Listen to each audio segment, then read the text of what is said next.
Vamos fazer um rápido exercício mental? Se eu dissesse que você tem entre 85 e 94% de chances de ter um final de vida muito ruim, sustentado por remédios, tratamentos paliativos, somando mais 10 a 15% de possibilidade de você nem ao menos reconhecer seus familiares ou as pessoas que cuidarão de você lá no futuro. Esses números são elevadíssimos, concorda? É quase uma sentença definitiva de que sua velhice será amarga, triste. Acontece que para 6 a 15% das pessoas, esse final de vida é certo. Está documentado em suas células. São doenças genéticas que vão se manifestar em algum momento, não importa o que façam ou como vivam. Elas podem até superar suas doenças, mas não sem muita luta e determinação. Dadas essas péssimas notícias nesse nosso início de conversa, agora vamos às boas notícias. Sabe aqueles primeiros números? Entre 85% e 94%? São as causas epigenéticas, que podem ser completamente revertidas. Você não precisa ter entre 85% e 94% de chances de ter um futuro lamentável. Muito pelo contrário. Com o conhecimento necessário e ajustes em sua vida, você terá entre 85% e 94% de chances de viver bem e chegar à velhice com lucidez, boa saúde e o sentimento de ter tido uma vida plena. Para que isso seja possível, você precisa começar já, agora mesmo, sem perder tempo. Porque uma verdadeira bomba relógio está ativada em você, sem você saber. O título desse vídeo parece bastante pretensioso, não é? O vídeo mais importante que você assistirá em sua vida. Mas você verá que não é. Porque trata-se da sua vida, da minha, da vida de todos nós, seres humanos. O mundo está doente, apesar dos avanços da ciência e tecnologia. Estamos dando início a uma nova era de voos espaciais e a um passo de colonizar um outro planeta. Ao mesmo tempo que os telescópios em órbita nos dão uma visão quase infinita do universo. Por outro lado, estamos confirmando a existência de partículas elementares subatômicas nos grandes centros de pesquisa nuclear. A biotecnologia está produzindo órgãos humanos artificiais com células-tronco. E já fazemos edição genética do nosso DNA com precisão. A inteligência artificial ganha terreno em todas as áreas da vida moderna. E através de novas ferramentas analíticas, os livros de paleontologia e história natural estão sendo reescritos por sucessivas descobertas. O projeto Genoma, onde sequenciamos 100% do DNA humano após 30 anos de pesquisas, revolucionou a forma de se fazer diagnósticos, produzir medicamentos e vacinas e compreender a causa de milhares de doenças. Enfim, estamos dando grandes saltos, grandes passos em direção a um futuro quase utópico. Mas tudo isso não está impedindo o avanço dos males modernos, das doenças crônicas, dos distúrbios mentais cada vez mais comuns?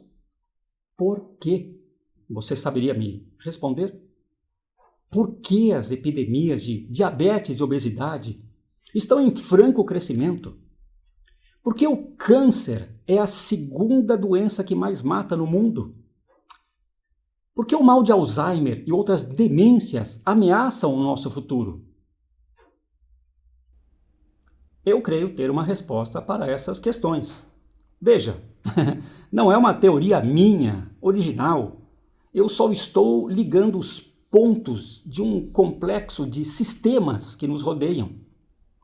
Para mim e para outros geniais pensadores, calma, eu não estou me colocando nessa categoria, hein? Para mim, há um descompasso entre o que sabemos e o que colocamos em prática em nosso estilo de vida. E isso está fazendo toda a diferença. Me acompanhe. Todos nós somos o resultado de um longo processo evolutivo. desde a diferenciação de um grupo de primatas em uma linhagem diferente, ocorrida há 6 ou 7 milhões de anos no noroeste da África, ou mesmo o surgimento do Homo sapiens há 300 ou 400 mil anos no mesmo continente. A genética de todas as espécies que nos geraram foi sendo talhada, esculpida pelos ambientes em que viveram. Processos de mutação gênica foram consolidados em características adaptativas importantes, quando submetidas à seleção natural. Trocando as palavras, o DNA de todos os seres vivos sofre alterações, que chamamos de mutações, que podem ser benéficas ou não. Quando essas mutações geram características físicas superiores, vantajosas para a espécie, elas acabam sendo consolidadas e passadas adiante. Foi assim, num longo curso de milhões de anos, que deixamos as florestas e savanas africanas e partimos em foguetes rumo ao espaço. Milhões de anos.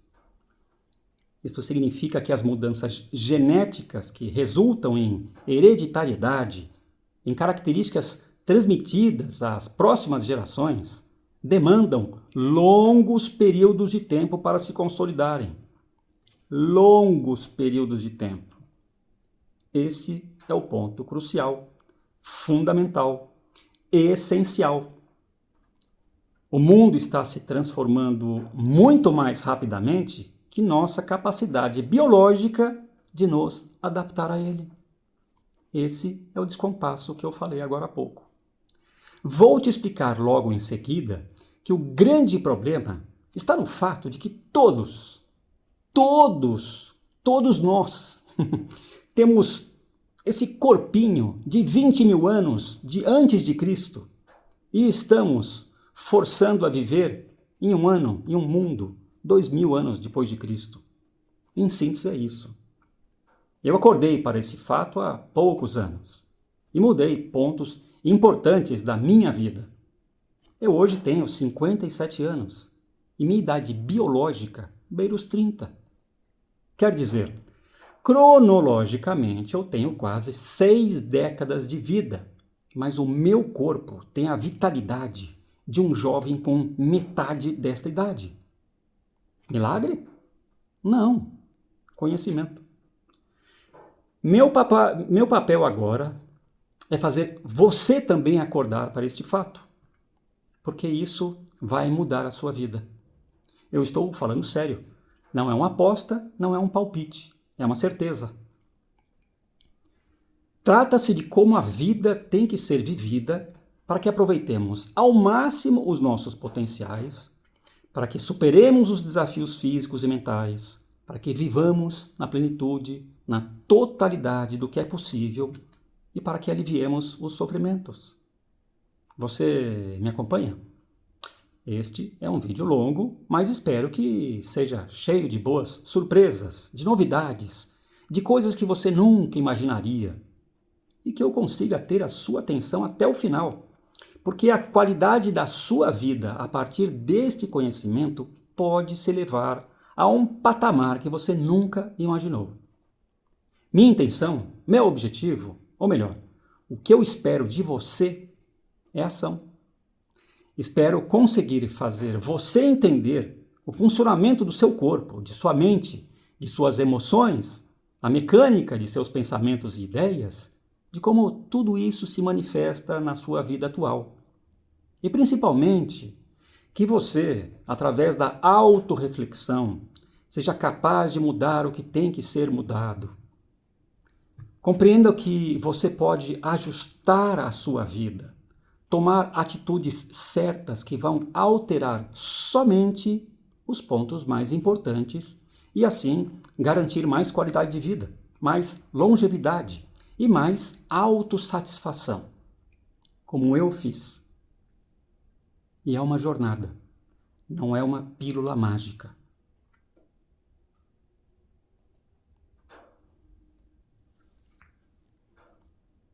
A humanidade é um milagre per se.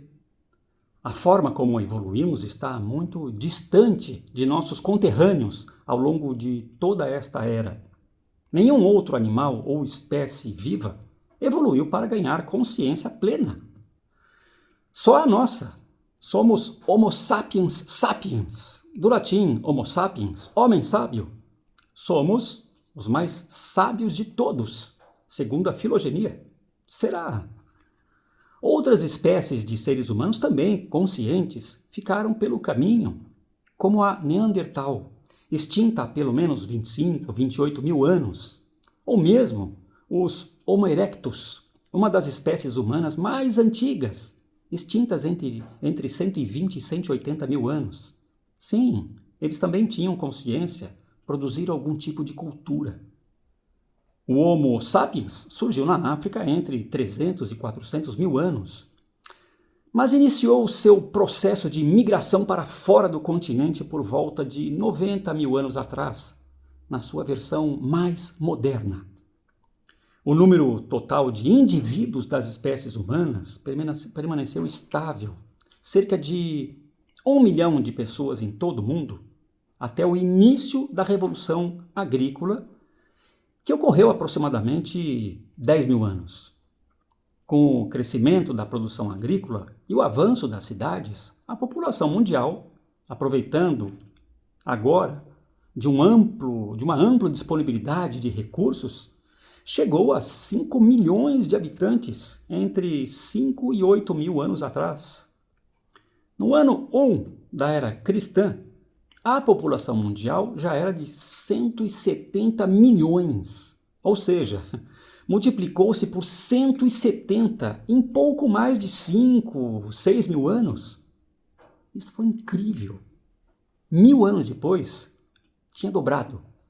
Por volta do ano 1350 d.C., houve uma primeira queda significativa na população mundial devido à peste bubônica.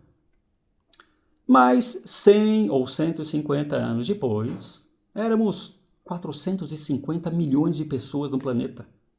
Por volta do ano 1800, com o início da Revolução Industrial e Energética, a população mundial chegou a 1 bilhão de habitantes. Ou seja, demorou cerca de 300 mil anos para a humanidade atingir a marca emblemática de 1 bilhão de pessoas.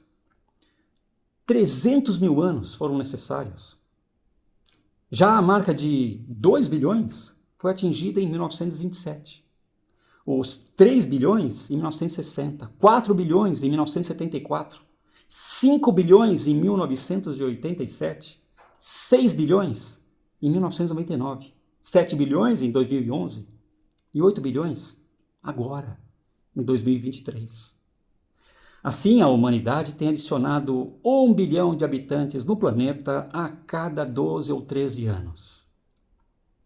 Sabendo desses números, fica a pergunta: como isso foi possível? A vida nas savanas africanas era duríssima. O ser humano não estava no topo da cadeia alimentar, coisa que só aconteceu muito recentemente com o advento de alguma tecnologia. Mesmo que rudimentar, como lanças, facas de pedra e ossos, arcos e flechas, e o aprimoramento do seu uso, com estratégias de caça. A revolução agrícola, caracterizada pela domesticação de plantas e animais, portanto, engloba a pecuária, a revolução agrícola ela possibilitou o primeiro grande crescimento populacional. O segundo grande crescimento veio com outra revolução, a científica, com a produção da penicilina em escala e as vacinas. Veja, peste negra, cólera, tuberculose e tifo juntas mataram mais de 1 bilhão de humanos ao longo da história. Claro, outros fatores que impeliram o crescimento poderiam ser colocados aqui. Por exemplo, a formação das cidades, que deu outra dinâmica às populações humanas. Mas meu interesse particular está na genética. A genética é a base para a compreensão da evolução humana, pois ela mapeia a transmissão de características de um organismo aos seus descendentes. E hoje temos a paleogenômica, o campo que estuda a reconstrução e análise de informação genética de espécies já extintas. Há também a paleogenômica antropológica, que tem o objetivo de reconstituir o genoma do homem pré-histórico. E por que isso importa?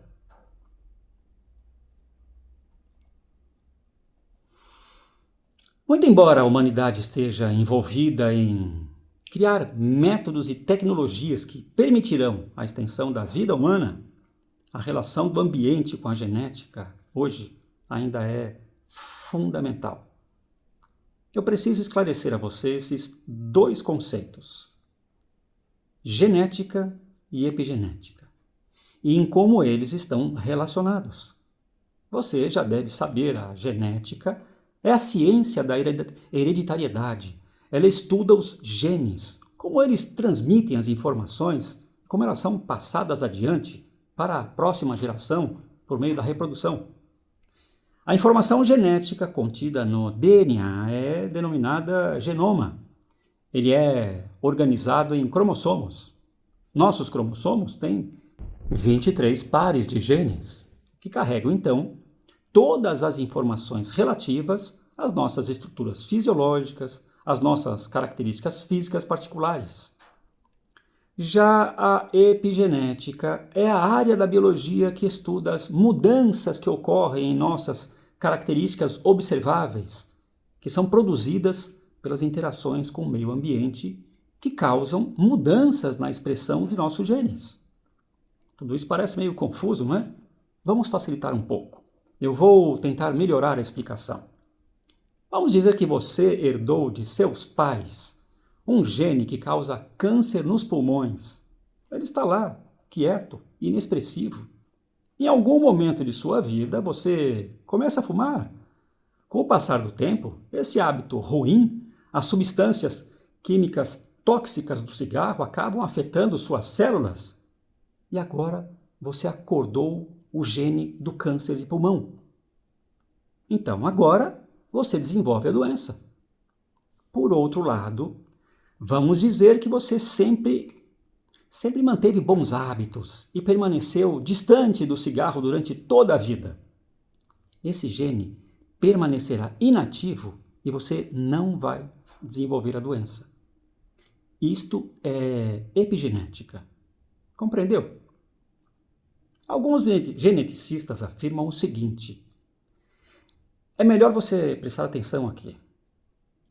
Lembra daqueles números no início do vídeo? Entre 6 e 15% de todas as doenças têm manifestação eminentemente genética. Ou seja, há doenças das quais nós não escaparemos se tivermos os genes referentes a elas. Mas, por outro lado, entre 85% e 94% das doenças que desenvolvemos ao longo da vida têm origens epigenéticas, ou seja, motivadas por nossa relação com o ambiente em que vivemos e também com o nosso estilo de vida. Veja bem, estilo de vida. Os conceitos mais importantes eu já detalhei para você. Agora vamos avançar em meu ponto de vista, ok? Vamos lá. Somos, portanto, o resultado, a consequência genética de todo o nosso processo evolutivo durante pelo menos centenas de milhares de anos. Não só disso, mas também da nossa interação com o ambiente no qual os nossos ancestrais viveram.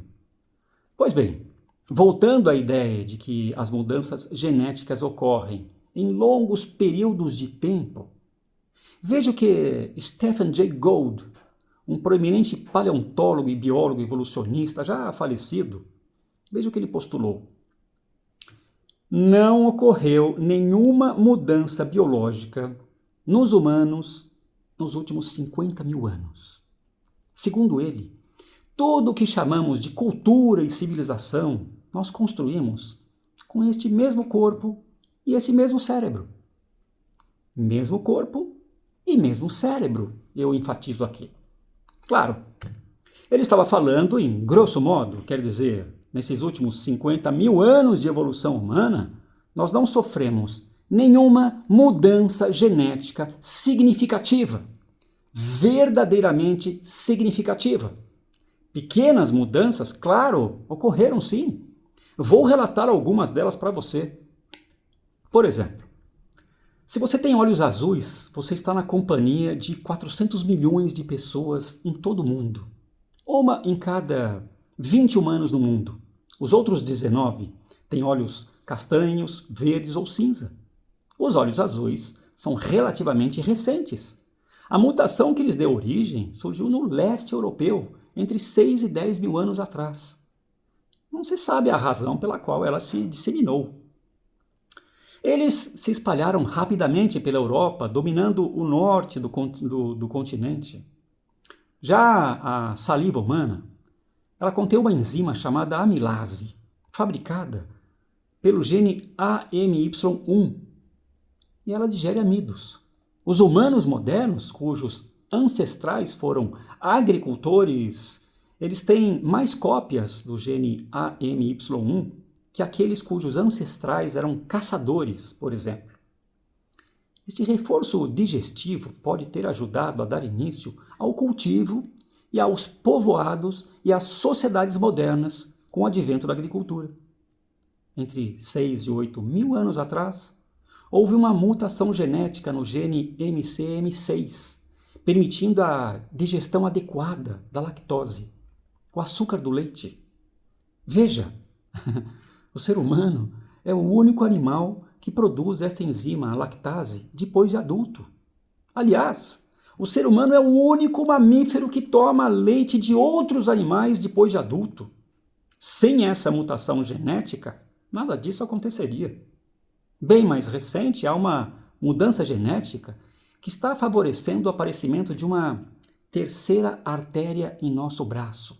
Chama-se artéria mediana, que antes ela desaparecia durante o nosso desenvolvimento embrionário, mas tem sido cada vez mais observada nas pessoas, mostrando que nossa espécie está em contínua evolução. Por exemplo, no final do século XIX, 10% da população apresentava essa característica. Hoje, são 40%. Estamos vendo e vivenciando ao mesmo tempo o processo evolutivo humano. Mas, veja, como disse Stephen Jay Gould, uma cor diferente dos olhos, um fluxo adicional de sangue nos braços, ou mesmo a capacidade de 30% ou 40% da população mundial continuar tomando leite depois de adulto, não é tão substancial assim. Não faz tanta diferença. Concorda? Então, preste atenção. A primeira grande conclusão de toda essa nossa jornada até aqui é a seguinte. Eu vou somente repetir o que eu já afirmei, ok? Nossos corpos ainda estão na pré-história. Eles têm pelo menos 20 mil anos de idade. Agora, pense em como era a vida naquela época. Sem ir muito longe, imagine como era a alimentação, como era o dia a dia de um indivíduo, de uma família, quais eram os seus hábitos, como era o ambiente em que nós interagíamos. Tudo isso é importante do ponto de vista epigenético, porque já que a nossa genética é praticamente a mesma, as diferenças entre os estilos de vida de 20 mil antes de Cristo e 2000 depois de Cristo é que estão causando os problemas de saúde atual, tanto físico quanto os mentais. Isso faz sentido para você? Para mim faz total sentido. Então eu vou resumir para você esta reflexão em 3 pontos de atenção e vamos explorar cada um deles, combinado? Veja, vamos avaliar as diferenças entre estilos de vida de agora e de 20 mil anos atrás nos quesitos alimentação, sol e atividade física. Uma parte importante, você pode achar até meio cansativo, mas vamos continuar aqui dentro do âmbito da ciência, das referências, para você perceber que eu fui muito fundo em minhas pesquisas, sempre dentro dos melhores ambientes racionais e das evidências científicas. Nada do que eu estou colocando aqui para você vem de opiniões, achismos ou especulações. Tudo que estamos vendo aqui vem da ciência, da melhor ciência, consagrada, demonstrada através de investigações e experimentações, validadas por seus pares, nas diversas áreas. Ok? Bem, dos 3 pontos de atenção, vamos começar pelo mais controverso, a alimentação. E por que controverso? Porque boa parte de nossos problemas de saúde física atuais advém do que comemos, de como comemos e quando comemos. O que é certo e o que é errado em nossa alimentação atual? Você sabe? Eu acredito que nos últimos 60 ou 70 anos, essa é a pergunta que muita gente tentou responder e que produziu a quase totalidade das dietas alimentares que estão disseminadas no mercado e que competem pela atenção de todos aqueles que perceberam que alguma coisa estava errada em suas vidas, definitivamente. Qual é a melhor a ser adotada? A dieta paleolítica? O vegetarianismo? O veganismo? O crudivorismo? Sabe o que é crudivorismo? É o consumo de alimentos crus, como sementes, frutas, vegetais e grãos, e só. Continuando, temos a dieta mediterrânea, a dieta alcalina, a low carb, a cetogênica, a dieta Dukan. Eu ainda poderia desfilar aqui para você mais umas 15 ou 20, todas reflexos de modismos, divisões parciais da verdade, divisões parciais da realidade. Então, para fugir de tudo isso, aliás, esse foi o meu alvo há uns 6 ou 7 anos, quando eu percebi que eu estava ficando obeso e precisava perder peso, pelo menos 15, 17 quilos. Eu não decidi aderir a nenhuma dieta. Eu resolvi estudar. E eu fui estudar fisiologia humana e logo depois, paleoantropofisiologia humana. O nome é estranho, mas diz respeito à fisiologia humana nos períodos pré-históricos. É um conhecimento recente e paralelo ao Projeto Genoma, que busca sequenciar o DNA ancestral e seus desdobramentos fenotípicos. Meus estudos se concentraram nos trabalhos de vários cientistas, entre eles Svante Pääbo, que foi Prêmio Nobel de Medicina em 2022 e que dedicou sua carreira ao sequenciamento do genoma neandertal. Ele também foi o criador da disciplina científica paleogenômica. Também eu vi os trabalhos de Alan Templeton, um biólogo evolucionista da Universidade de Washington, e de Mick Ben-Dor e Han Barkai, do Departamento de Arqueologia da Universidade de Tel Aviv, que junto com Rafael Sirtoli, do Departamento de Ciências da Saúde da Universidade do Minho, eles publicaram recentemente uma meta-análise espetacular sobre o nível trófico humano durante o Pleistoceno. Ainda estudei teorias de Ben Hesper e Pauline Roggeveg, da Universidade de Utrecht. Esses dois últimos são expoentes da teoria da bioinformática, que envolve matemática, tecnologia computacional e biologia molecular. Então, vamos focar aqui no nível trófico. Ele é uma das chaves para o entendimento de nossos hábitos alimentares durante a pré-história.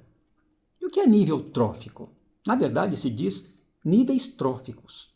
Os níveis tróficos nada mais são do que grupos de organismos que possuem hábitos de alimentação semelhantes e que conseguiram seu alimento pelo mesmo número de passos em uma cadeia alimentar.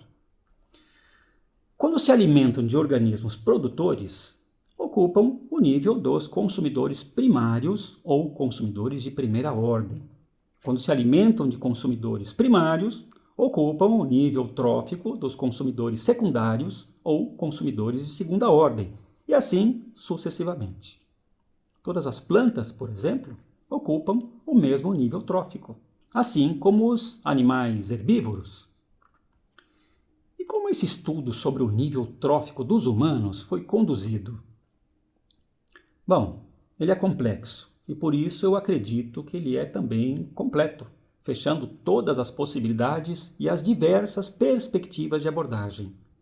Tratou-se de revisar um enorme conjunto de evidências de sistemas biológicos, ecológicos e comportamentais, derivados de vários estudos existentes, incluindo evidências de fisiologia e genética humanas, arqueologia, paleontologia, zoologia, entre muitas outras.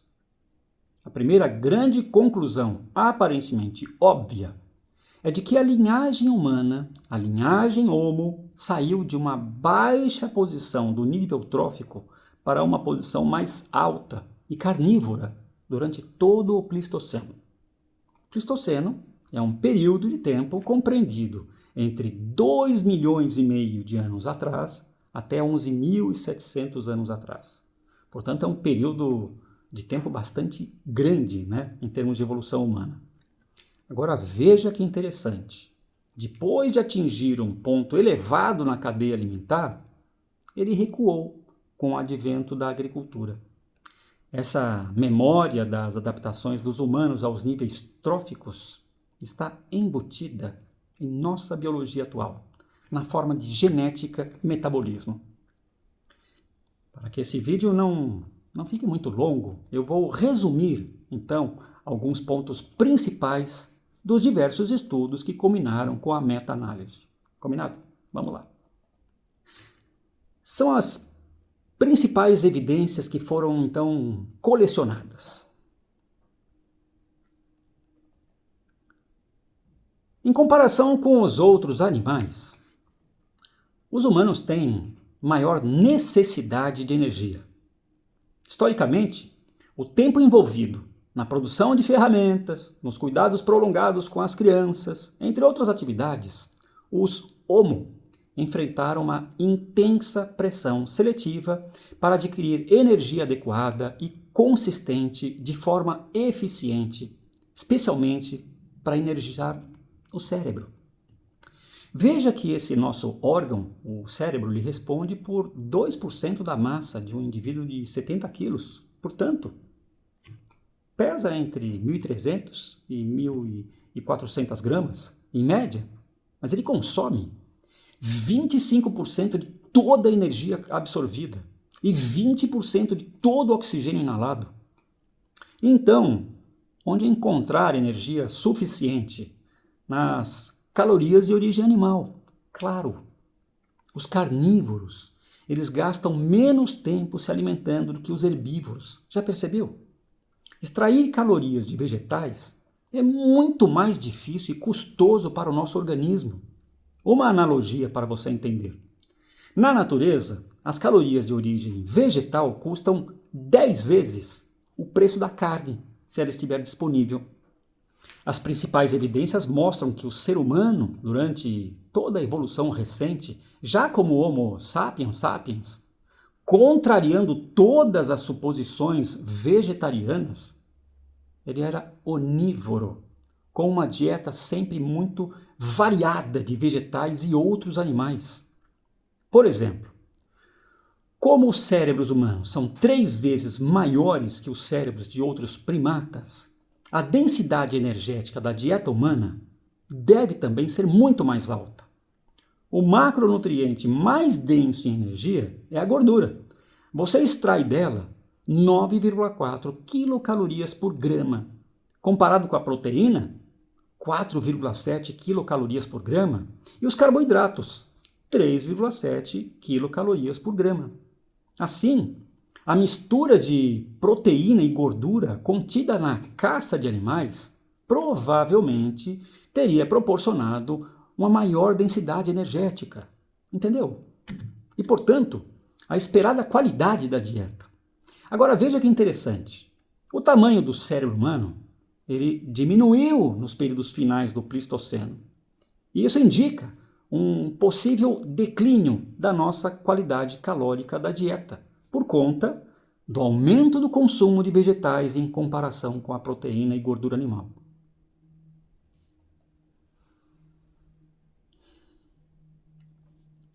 Os humanos têm reservas de gordura muito maiores do que os chimpanzés, nossos parentes mais próximos.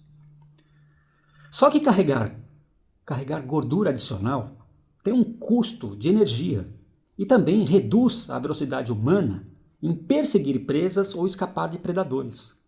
A maioria dos carnívoros e herbívoros eles não têm um percentual de gordura corporal elevado, porque, diferentemente dos humanos, eles dependem da velocidade de caça ou mesmo de fuga. Nesse sentido, os humanos parece que se adaptaram muito melhor ao jejum prolongado, porque a gordura corporal armazenada fornece a maior parte das calorias. Quando estamos em jejum, o nosso corpo entra rapidamente no que chamamos de cetose, um processo metabólico onde extraímos a energia da nossa gordura corporal. Essa rápida entrada em cetose permite que os corpos cetônicos substituam a glicose como fonte de energia na maioria dos órgãos, incluindo o cérebro. Durante o jejum, a cetose possibilita uma economia muscular, diminuindo substancialmente a necessidade da gliconeogênese, que é a síntese de glicose a partir de proteínas. Pois é, nosso corpo também tem essa inteligência. Faltam carboidratos, falta açúcar, ele transforma proteína em glicose.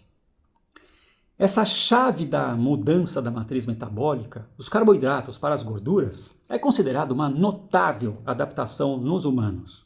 O uso dos corpos cetônicos pelo cérebro.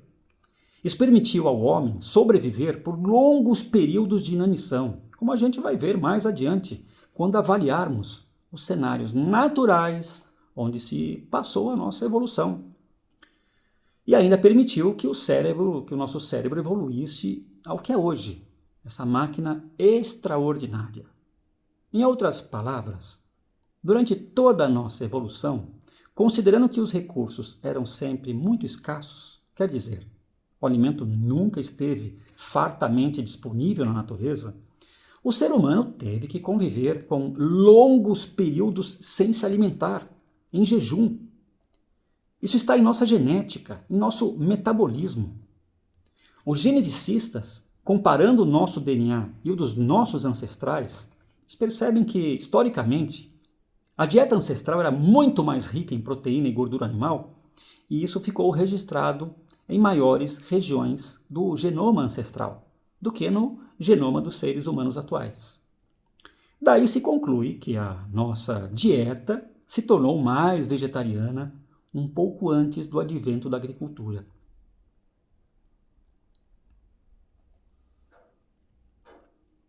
Eu incluí esse estudo aqui mais por curiosidade. Você sabia que a acidez estomacal está muito ligada à proteção contra patógenos? Patógenos são os causadores de doenças, por exemplo, as bactérias que degradam animais mortos. Veja só, a acidez estomacal dos grandes carnívoros tem um pH médio de 2,2. É bastante ácido. Dos onívoros médios, o pH é 2,9. Dos herbívoros, o pH fica entre 5,5 e 7. Nos necrófagos, que se alimentam então dos animais mortos ou dos cadáveres em decomposição, o pH médio é de 1,3. Agora veja só, surpreenda-se também. O pH médio do nosso estômago, dos seres humanos, é 1,5. Isso significa que os nossos ancestrais eram mais necrófagos do que nós poderíamos supor. E faz todo sentido.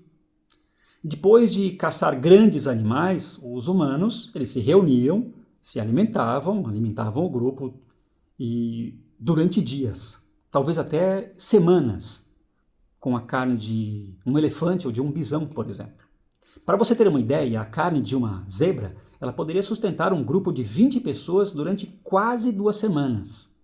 Sem uma geladeira, evidentemente, essa carne entrava em putrefação, produzindo uma gigantesca população de bactérias, de seres decompositores, que eram também consumidos pelos humanos junto com a carne. Entendeu o pH tão baixo? Hoje, as alterações substanciais na matriz energética da nossa dieta moderna, essas mudanças estão produzindo um efeito colateral péssimo. A partir dos 35, 40 anos, O nosso estômago está deixando de produzir ácidos em quantidades suficientes para decompor a proteína adequadamente. Só que nós temos estruturas de auxílio ao estômago que são pH dependentes, como a cárdia, uma válvula entre o esôfago e o estômago. Vou explicar.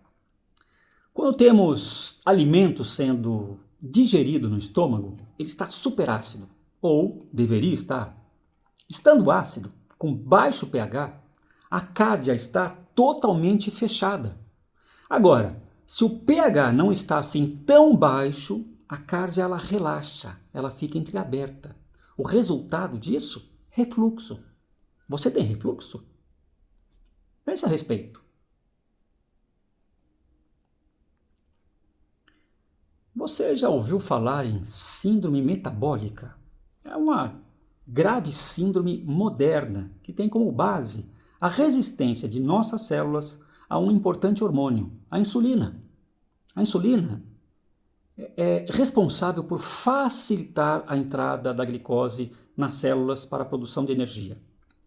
Só que hoje, essencialmente, 70% a 80% da nossa dieta alimentar é baseada em carboidratos simples e açúcares. E isto provoca em nosso corpo a produção de altas doses de insulina. Com o tempo, esses excessos de insulina circulante no sangue, por todo o corpo, provocam uma saturação, uma overdose.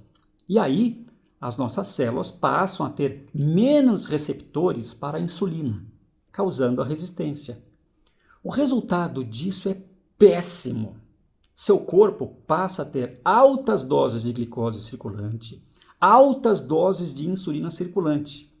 E você fica com o pâncreas estressado, porque ele precisa produzir cada vez mais insulina para romper a tal da resistência. E finalmente, o excesso de açúcar no sangue é convertido pela insulina em depósitos de gordura. Ou seja, além de você ficar diabético, dependente de medicação, você não vai ficar obeso.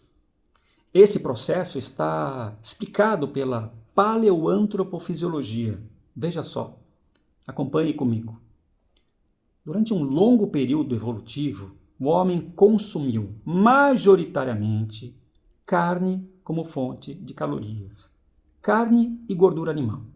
Portanto, nosso metabolismo era muito parecido com o metabolismo dos carnívoros, que têm baixa sensibilidade fisiológica à insulina. Claro, as gorduras animais formam triglicérides, que são usados como fontes de energia pelos carnívoros, e pouquíssima proteína vira glicose pela gliconeogênese. Os músculos dos eminentemente carnívoros, eles usam ácidos graxos e corpos cetônicos como fontes de energia. Se você come alimentos gordurosos com poucos carboidratos, seu corpo não precisa produzir e injetar insulina em seu sangue.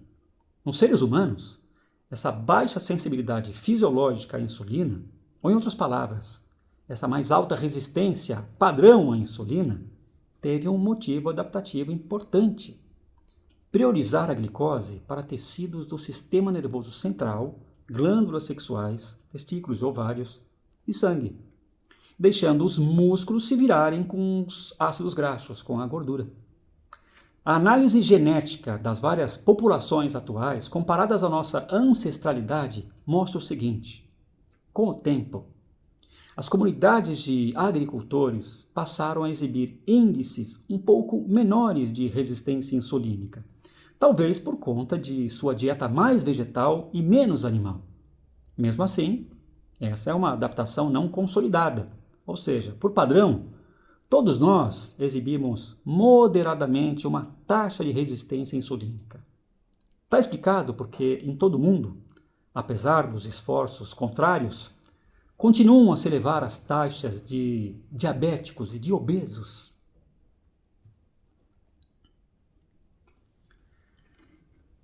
A maioria dos alimentos vegetais apresenta uma quantidade significativa de fibras, que são os chamados carboidratos complexos, quase insolúveis. A maioria dos herbívoros extrai grande parte de sua energia da fermentação dessas fibras, pelas bactérias intestinais. Um gorila, por exemplo, extrai 60% de toda a sua energia das fibras por esse meio. Hoje, o nosso cólon, que é a parte grande do nosso intestino grosso, ela é 77% menor que a dos primatas, ao mesmo tempo que o nosso intestino delgado é 64% maior. É no intestino delgado onde são absorvidos os açúcares, as proteínas, na forma de aminoácidos e também as gorduras. Os carnívoros têm, por regra, intestinos delgados proporcionalmente maiores. Veja que essa mudança estrutural da virada da nossa dieta vegetariana para onívora ocorreu há muito tempo, há mais de 2 milhões de anos. Contudo, ainda sobrou a necessidade de um intestino grosso robusto, com rica microbiota, para a finalização dos processos fermentativos e digestivos. A dieta ancestral, ao longo do tempo, sempre foi excepcionalmente variada. Legumes, frutas, raízes, tubérculos, folhas, sementes, castanhas, carnes de diversos animais, insetos e larvas.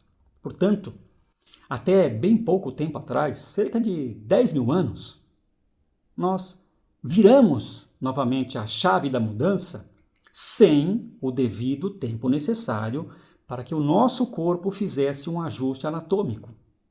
Hoje, com uma dieta pobre em variedade e rica em calorias, em carboidratos simples e açúcares, boa parte do nosso intestino grosso tornou-se inútil.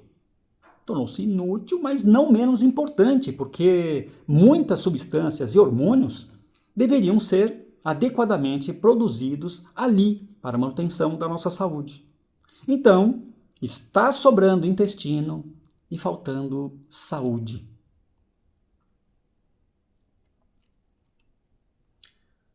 Há evidências de mudanças em nossa mandíbula e dentes que passaram a ser menores, e isso por 2 motivos principais: a mastigação reduzida e o cozimento.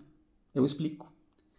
Herbívoros têm dentes mais robustos e grandes, fortes, porque o processo mastigatório de plantas excessivamente fibrosas assim o exige.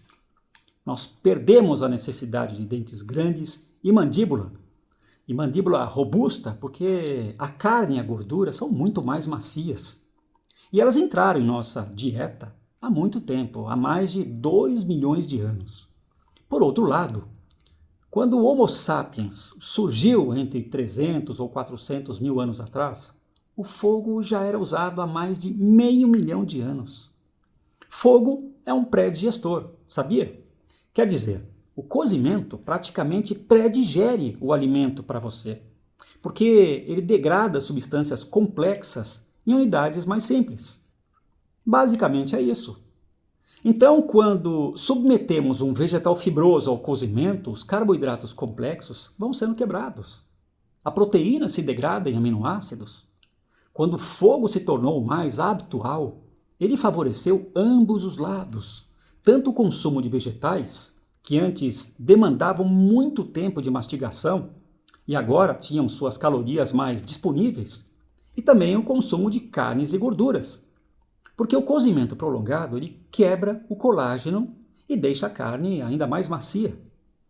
O fogo, o controle do fogo, portanto, foi um milagre que acelerou o processo evolutivo humano, porque nós encurtamos muito o tempo demandado para a alimentação e a absorção de energia corporal. Sabe essa cinturinha anabolizada que normalmente temos e odiamos? Ela tem uma explicação histórica fisiológica também. Trata-se da nossa capacidade aumentada para armazenar energia na forma de gordura, na forma de triglicerídeos. Os animais que absorvem muito pouca glicose diretamente no intestino delgado por conta da sua dieta, eles têm 4 vezes mais adipócitos que os outros animais. Explicando, adipócitos são células especializadas no armazenamento de gorduras. Os humanos se enquadram perfeitamente no padrão de morfologia dos adipócitos carnívoros, de células menores e muito mais numerosas. Esses números sugerem que o metabolismo energético dos humanos ele é adaptado a uma dieta em que lipídios e proteínas, ao invés de carboidratos, dão uma contribuição importante para o suprimento de energia. E isso também está relacionado com o papel relativo da insulina na regulação dos níveis de glicose no sangue. Espera aí, deixa eu explicar melhor esse ponto. Um indivíduo adulto de 70 quilos tem cerca de 5 litros de sangue circulando no corpo. Em todo esse sangue estão circulantes também entre 4 e 5 gramas de açúcar, de glicose. Esses números são os atuais, quer dizer, são os níveis ideais para uma dieta moderna. Ocorre que uma dieta low carb ou uma dieta cetogênica provoca uma queda dessa concentração de açúcar no sangue. Vamos chamar de glicemia, ok? Vamos chamar de taxa de glicemia essa concentração de açúcar no sangue. Médicos endocrinologistas, eles postulam que a glicemia ideal para um adulto mediano, hoje, seja entre 80 e 100 miligramas por decilitro de sangue. Entre 80 e 100 miligramas de açúcar de glicose circulantes por decilitro de sangue. As praticantes do low carb e da dieta cetogênica, eles têm uma glicemia entre 50 e 75 miligramas por decilitro e vivem normalmente, muito bem. Como usam triglicerídeos como fonte massiva de energia para os músculos, que formam boa parte dos tecidos corporais, usam açúcar estritamente para os órgãos necessários, para os tecidos nervosos, para as glândulas sexuais e sangue, como eu já comentei. Nesses casos, desses praticantes, a insulina circulante também é baixíssima, entre 0,3 e 3 microunidades por mililitro.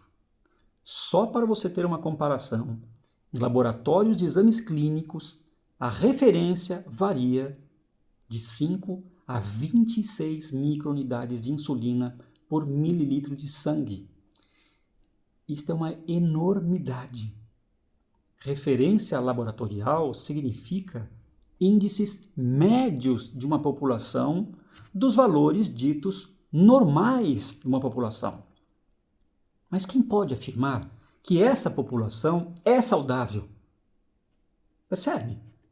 Se majoritariamente uma população consome carboidratos e açúcares em sua dieta, é claro que as referências laboratoriais de glicemia e de insulina são elevadas. Mas isso se contradiz o que os estudos paleoantropofisiológicos mostram. Você concorda? Veja só, há um outro dado muito importante que devemos considerar. Em um exame de sangue para avaliar sua resistência insulínica ou diabetes, usa-se a hemoglobina glicada. Já vimos que o nosso corpo reserva o açúcar para tecidos nervosos, os eritrócitos, que são as células do sangue. Uma das células sanguíneas, a hemoglobina, que tem uma importantíssima função de transportar gases, oxigênio e gás carbônico. Se o sangue tem altos índices de glicemia, de açúcar, ele contamina as células saudáveis de hemoglobina, que perdem então a capacidade de transportar os gases. Ela é chamada hemoglobina glicada. Quanto maior o índice no sangue de hemoglobina glicada, significa que durante muito mais tempo o seu corpo ficou exposto às altas doses de açúcar. E isso é péssimo. Isso é um péssimo sinal.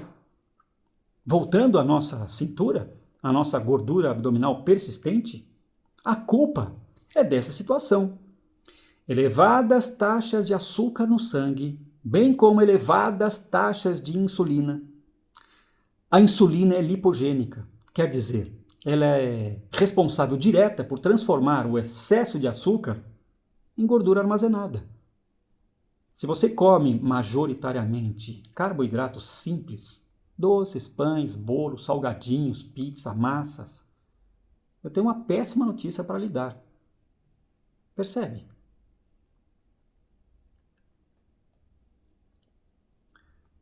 Um último ponto dessa nossa análise da alimentação tem a ver com as vitaminas. Você já ouviu falar que os veganos e vegetarianos têm deficiência de vitamina B12? Sim, é verdade. É necessária uma suplementação, porque esta vitamina é obtida a partir de sínteses que ocorrem em nosso intestino por conta de uma dieta de proteína animal, de carne animal. A vitamina B12 é muito importante porque está envolvida na formação de nossas células sanguíneas, atua no sistema nervoso e ajuda na formação de neurônios, entre outras funções. Pois é, vitaminas são essenciais às nossas funções metabólicas e, por conceito, são substâncias que o nosso corpo não produz. Uma dieta variada, supostamente, forneceria as vitaminas que todos necessitamos. Contudo, há muito tempo que as plantas domesticadas na agricultura vêm sofrendo de um severo declínio de seu valor nutricional. Por conta do quê? Da exaustão dos solos. Os micronutrientes não são repostos. Então, hoje, comemos plantas cada vez menos nutritivas. Nossos antepassados, nossos ancestrais, tinham essa sorte. Uma dieta extremamente variada, de solos ricos em micronutrientes. Dessa forma, até mesmo os animais que faziam parte da dieta pré-histórica tinham em suas carnes altas doses de micronutrientes. Hoje, não mais. Os herbívoros que usamos em nossa dieta onívora, a carne de bois, cabras, porcos, também estão mais pobres, justamente porque eles se alimentam de vegetais pobres, de rações produzidas a partir de vegetais empobrecidos. Os micronutrientes não são produzidos naqueles organismos. Eles têm que ser absorvidos, mas não se pode absorver o que não existe disponível, certo? Ainda assim, os últimos estudos, as evidências científicas, elas revelaram que os alimentos de origem animal, eles fornecem sim micronutrientes essenciais para nós, já em suas formas ativas, que as plantas não fornecem. Como, por exemplo, a vitamina A, que é o retinol, a vitamina K, que é a menaquinona, vitamina B9, o folato, a vitamina B12, a cobalamina, vitamina B6, piridoxina. Também temos o ferro M, que é o ferro do tipo mais absorvível para nós, e o ômega 3, EPA e DHA. Portanto, os alimentos de origem animal não são apenas qualitativamente, mas também quantitativamente superiores aos alimentos vegetais nas escalas de densidade de nutrientes. Até mesmo na questão de macronutrientes, a proteína vegetal é até 40% menos absorvível que a proteína animal. Isso visto em um estudo recente. Num índice que nós chamamos de valor biológico dos alimentos. Pode procurar na internet, você vai achar essas referências. Dito isso, eu lhe pergunto: os 8 bilhões de seres humanos vivos atualmente têm à disposição uma alimentação rica em micronutrientes e vitaminas necessárias às funções metabólicas todas? Claro que não. Chegamos ao segundo ponto importante daquilo que eu chamei de os 3 pontos de atenção: alimentação, sol e atividade física. Trata-se da importância do sol em nossa formação genética e todos os seus desdobramentos. A máquina de fusão nuclear celeste, da qual toda a vida da Terra é dependente, o Sol, está profundamente ligada à nossa genética. É através da radiação solar que as plantas realizam a fotossíntese e assim produzem carboidratos e geram oxigênio, consumindo o gás carbônico da atmosfera. Sem fotossíntese não haveria alimento para os demais níveis tróficos da cadeia alimentar, herbívoros e carnívoros. Aliás, com exceção de algumas bactérias, não haveria outro tipo de vida no planeta. Durante toda a evolução humana, iniciada há 6 ou 7 milhões de anos, os hominídeos e, subsequentemente, os Homo sempre estiveram ao ar livre, expostos ao sol. Mecanismos fisiológicos fizeram com que substâncias esteroides, localizadas nas camadas da nossa pele, submetidas à radiação solar específica, se transformassem em hormônios, em pré-hormônios. E assim, com o tempo, num processo evolutivo, cerca de 3% de nosso genoma tornou-se intimamente ligado a esses mecanismos da luz solar e suas radiações. Dito de outra forma, esses 3% de nosso genoma comandam mais de 290 sínteses enzimáticas diversas no corpo. Não é só isso. A luz solar também é reguladora de ciclos biológicos, através do ciclo circadiano. Praticamente toda a vida terrestre exposta ao Sol tem seus organismos modulados pela luz. A luz encerra os ciclos noturnos de produção de hormônios e os substitui por outros ciclos hormonais. Nós mesmos, em nossos olhos, temos receptores ligados diretamente ao hipotálamo no cérebro, que interrompe funções e aciona outras, porque foram expostos à luminosidade natural intensa. Essa é apenas uma das inúmeras funções do Sol em nosso organismo. Todos os seres vivos terrestres com estrutura óssea necessitam do Sol e, consequentemente, da vitamina D3 para a sua saúde. Ela age diretamente nos ossos e nos dentes, no metabolismo do cálcio, mas isso é só uma pequena ponta de um gigantesco iceberg. Se eu for elencar aqui todas as propriedades da vitamina D3, desde a função imunológica até mesmo a regulação emocional, esse vídeo ganharia dezenas de minutos. Então pense comigo. Durante um longuíssimo período, todas as nossas atividades eram feitas ao ar livre, sob o sol. Em 2000 a.C., talvez 95% de todas as atividades humanas eram ao ar livre.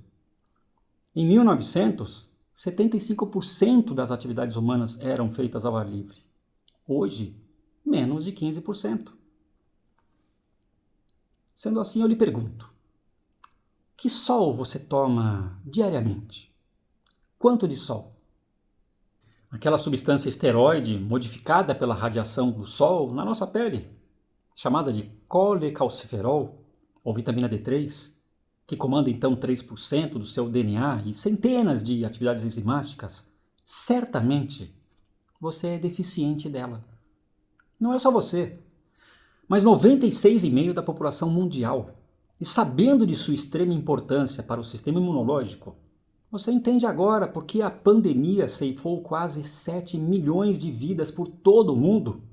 Nesse quadro, você acha que estaremos seguros nas próximas epidemias ou pandemias? Veja, você acorda em sua casa, os vidros das suas janelas te protegem contra uma importante radiação solar. Você entra em seu automóvel ou pega um transporte público protegido da luz solar.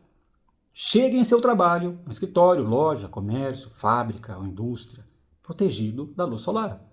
Volta no fim de tarde ou à noite para casa quando o sol já se pôs. Quanto de vitamina D3 o seu corpo produziu? Nada, ou quase nada. Perceba que este quadro se arrasta por anos ou décadas. Fatalmente, deve ter transformado você num doente crônico, sem você saber. Quer um conselho? Procure seu médico, meça a quantidade circulante de 25-hidroxi-D, a vitamina D3, e suplemente, com urgência. Por último, vai nosso ponto de atenção para a sua saúde física. Vamos aqui fazer um exercício de como imaginar como era a vida durante nossa evolução no planeta. O dia e a noite, luz e escuridão, marcaram o ritmo de nossos ancestrais, todos eles. Mesmo com o advento do controle do fogo, que ocorreu há quase 1 milhão de anos, ainda assim, as noites eram escuras e todos deveriam dormir cedo. Manter uma fogueira acesa durante longos períodos exigia determinação e muito gasto calórico. Então, em poucas horas, estavam todos dormindo, recolhidos, até que os primeiros raios de sol os despertavam. A partir daí, a necessidade de água e comida eram os imperativos. Os homens se organizavam para a caça, mulheres e crianças deveriam explorar as proximidades em busca de alimentos. que eram muito mais fáceis de se coletar. Nos meses mais quentes, nos horários mais próximos do meio-dia, todos deveriam estar aquietados, nas sombras, evitando o calor e a desidratação. Fora desses horários, as tarefas tinham de ser cumpridas, sempre andando, escalando, agachando, levantando, coletando, carregando. Movimento constante. Os homens percorriam longas distâncias durante o dia, atrás de caça. Estratégias de observação, cerco e ataque exigiam muito fisicamente, com explosões musculares, corridas de curta distância. Depois, ainda havia o esforço de carregar o peso da caça, dividido entre os caçadores. Olha, atribui-se a essa realidade ancestral de explorar as áreas mais distantes a capacidade superior do homem em se localizar, enquanto as mulheres tinham de ficar restritas às áreas menores em torno dos acampamentos. Quando o local ele começava a apresentar a extinção dos alimentos, viajava-se para outros locais em busca de novos recursos. Éramos, por isso, nômades. Poucas localidades em todo o mundo oferecem abundância. Em vastos territórios por todo o planeta, a natureza é hostil. As plantas não são comestíveis. Os animais são furtivos, pequenos. A caça é improvável. Então, novos locais com recursos apropriados para sustentar grupos de pessoas eram difíceis de se encontrar. Cobriam-se longas distâncias a pé, claro. Em que momento isso mudou? Há pouco tempo. Há pouco tempo atrás, entre 8 e 11 mil anos, quando provavelmente uma mulher ou um grupo de mulheres, observando a germinação das sementes, começaram a praticar a agricultura, cultivando cereais e tubérculos. Lentamente, o quadro das populações nômades foi se alterando. As populações foram criando raízes em regiões próprias para cultivo. Em outras regiões do planeta, houve a domesticação de animais, que foi a saída para evitar as longas jornadas atrás de caça. O interessante é que a prática da agricultura ocorreu em diversas regiões do planeta em períodos muito próximos. Eu acredito pessoalmente que isso foi obra de pequenos grupos de viajantes que passavam esse conhecimento adiante para outras populações. Esse quadro que eu descrevi aqui para você me parece meio fantástico e real. Você acha que a realidade era outra? Você acredita nas histórias de pomares ricos em frutas e plantas comestíveis, em florestas e campos abundantes? Então eu convido você a assistir a alguns episódios de uma série de televisão chamada, em português, Largados e Pelados, no canal Discovery. Neste programa, 2 especialistas em sobrevivência, um homem e uma mulher, eles são postos em um local afastado, isolado, em um ponto qualquer do planeta. Eles devem passar 3 semanas, sem roupas, tentando se virar para encontrar água potável e comida.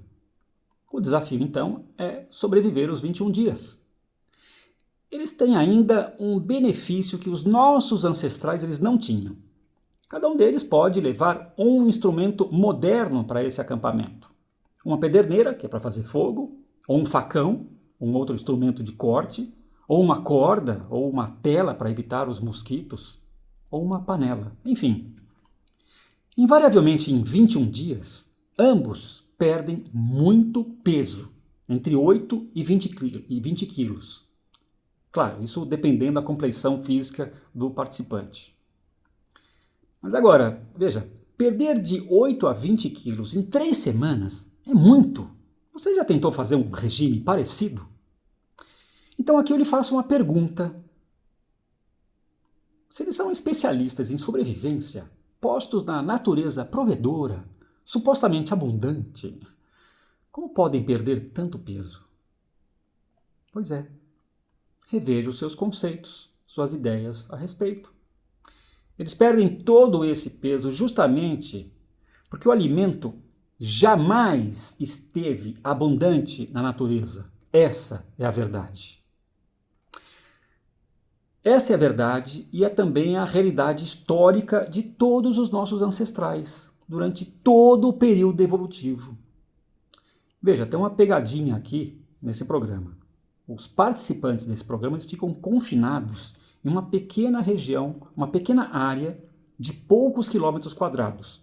Eles não podem viajar longas distâncias em busca de alimento como faziam os nossos antepassados. A mensagem que eu quero que você guarde neste momento é a seguinte: movimento constante.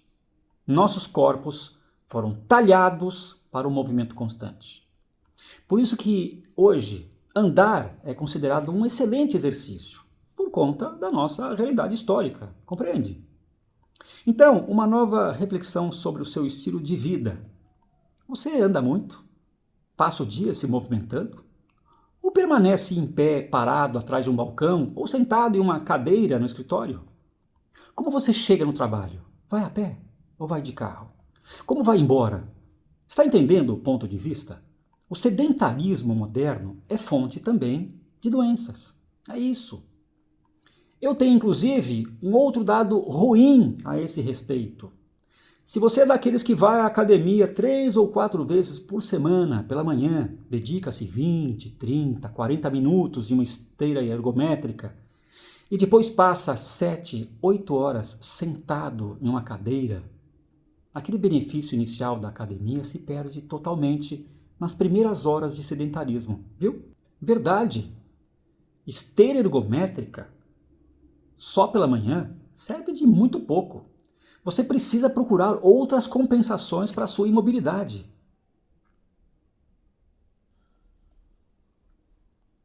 Até aqui nesse vídeo eu apresentei dezenas de conceitos embasados que demonstram minha tese de que todos nós temos um corpinho de pelo menos 20 mil anos antes de Cristo, que tentamos fazê-lo viver em uma época 2.000 anos depois de Cristo. Não bate, não tem conformidade, não tem equilíbrio, não tem harmonia. Essa é a razão gritante do mundo estar ficando doente cada vez mais e da ciência ser incapaz de reverter esse quadro. Talvez em algum momento futuro, sim, mas tudo o que se sabe hoje, até hoje, apresenta grandes limitações diante da potência das forças históricas, evolutivas e genéticas que entram na equação da saúde. Isso nos coloca todos em uma encruzilhada. Algo deve ser feito por cada um de nós, porque o coletivo, como eu acabei de comprovar a você, não tem a capacidade de solucionar o problema. A saída, portanto, está em nossas mãos.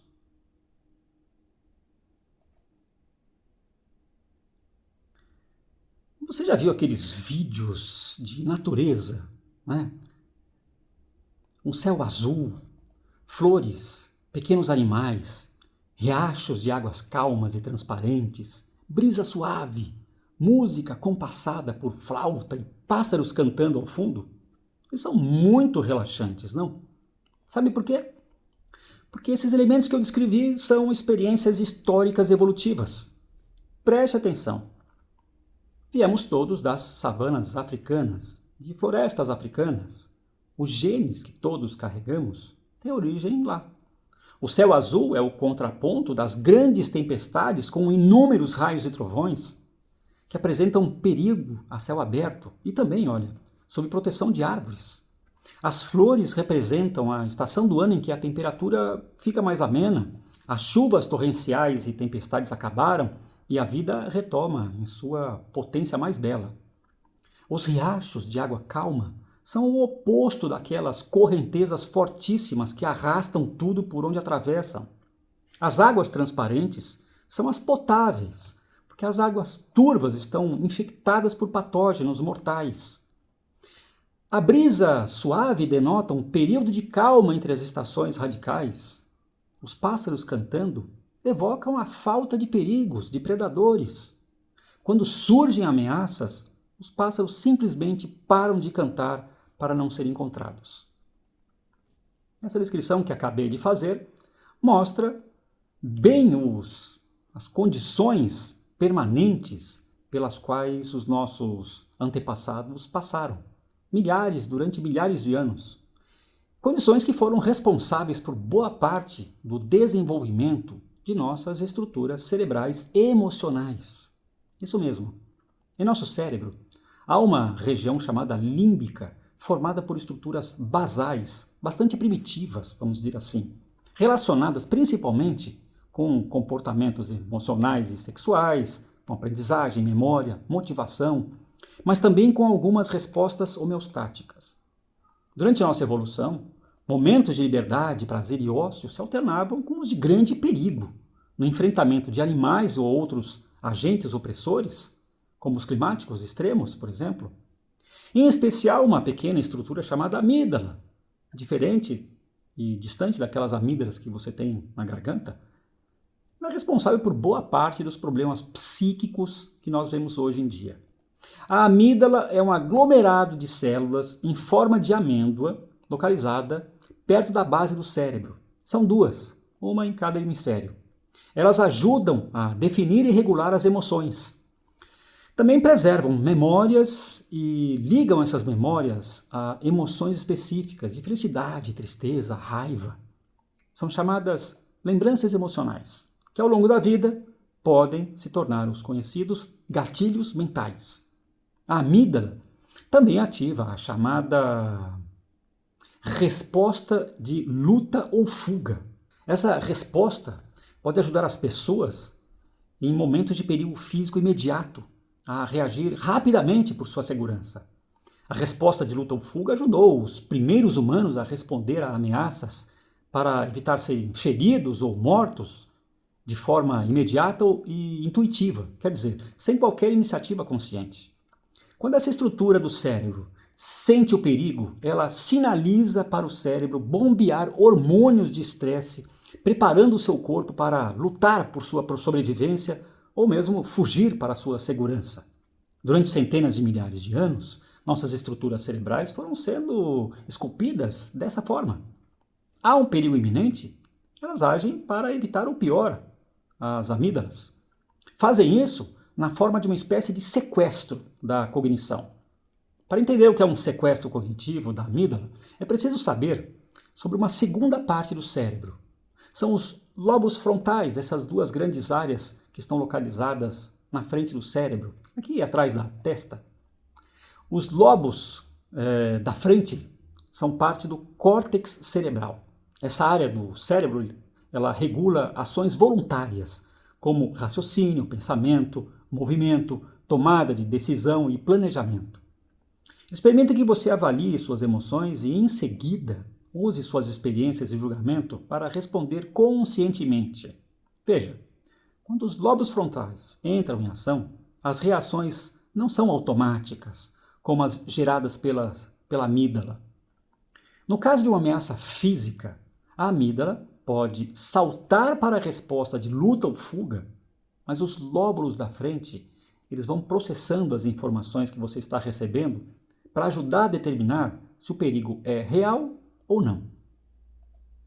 Se o perigo não for imediato, os lobos frontais ajudam a decidir o que fazer. Para ameaças leves ou moderadas, os lobos frontais muitas vezes podem substituir sua amígdala para que possa abordar a situação, então, de forma bem mais racional, ponderada, né? Mas no caso de fortes ameaças, a amígdala pode desencadear imediatamente a resposta de luta ou fuga, quase sem consultar os lobos frontais. Vamos colocar assim. Para os primeiros humanos, a resposta de luta ou fuga era vital. A ameaça de dano físico era real. Hoje, é mais provável que você experimente ameaças mais psicológicas, como as pressões no trabalho, no trânsito, nas relações pessoais. Contudo, essas emoções também podem desencadear a resposta de luta ou fuga da amígdala. Perceba só, raiva, agressão, medo e estresse são todos gatilhos emocionais comuns que podem causar reações súbitas e irracionais. Você já se viu numa situação dessas? Perdeu a cabeça com um vizinho barulhento, um filho ranheta, uma discussão no trânsito? Depois de algum tempo, recolhido, em um ambiente seguro e acolhedor, tranquilo, você reflete a respeito e acha que acabou reagindo pateticamente, sem pensar. É claro, foi sem pensar mesmo. Você foi vítima de uma estrutura que funcionava muito bem nas savanas e florestas africanas ou em todos os outros ambientes naturais por onde nossos ancestrais passaram e viveram, alternando períodos de paz e perigo iminente.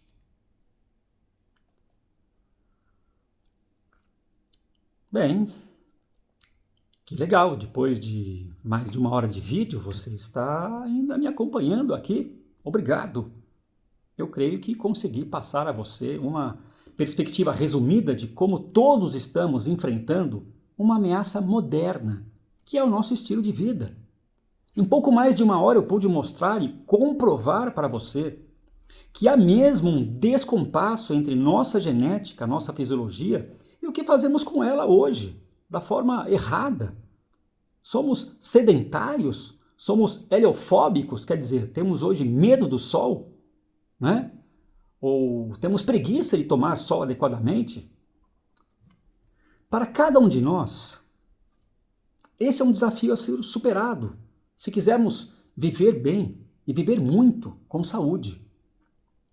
De que vale viver muito e doente à base de remédios, entradas e saídas de hospitais, de laboratórios?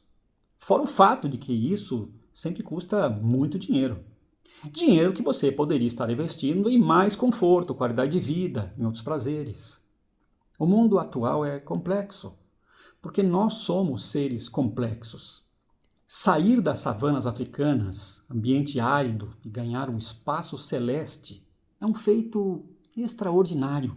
Não importa o quanto tempo demandou. E só a nossa espécie chegou aqui.